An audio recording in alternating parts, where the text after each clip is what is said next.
2024 लोकसभा चुनाव का पूरी तरह से आगाज हो गया है। सभी पार्टियां जोर शोर से अपनी अपनी तैयारियों में जुटी हैं।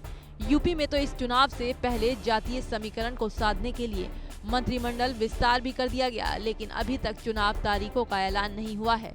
लेकिन सूत्रों से खबर है कि अगले हफ्ते 14 या 15 मार्च को चुनाव आयोग तारीखों का ऐलान कर सकता है। कहा तो ये भी जा रहा है कि इस बार लोकसभा चुनाव 7 चरणों में हो सकते हैं और अप्रैल के दूसरे हफ्ते में चुनाव का पहला चरण संभव है।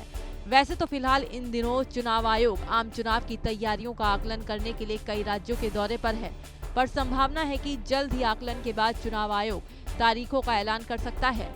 वैसे तो आशंका है कि चुनाव आयोग 13 मार्च तक राज्यों का दौरा पूरा कर लेगा, जिसके बाद सभी राज्यों के निर्वाचन अधिकारियों के साथ आयोग बैठक करेगा और आगे का फैसला लिया जाएगा। लेकिन राजनीतिक दलों ने अपनी तैयारियां पूरी कर ली हैं। कई राज्यों में तो सियासी पार्टियों ने अपने उम्मीदवारों की लिस्ट भी जारी कर दी है।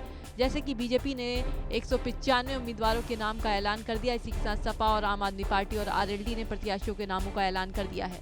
लेकिन अब सभी सियासी दलों की नजरें चुनाव तारीखों पर अटकी हुई हैं, जिससे राजनीतिक दल अपनी अपनी चुनाव तैयारियों को और धार दे सकेंगे। फिलहाल अब सभी को अगले हफ्ते का इंतजार है। भारत की बात रोहित सिंह सावल के साथ सिर्फ एबीपी न्यूज पर।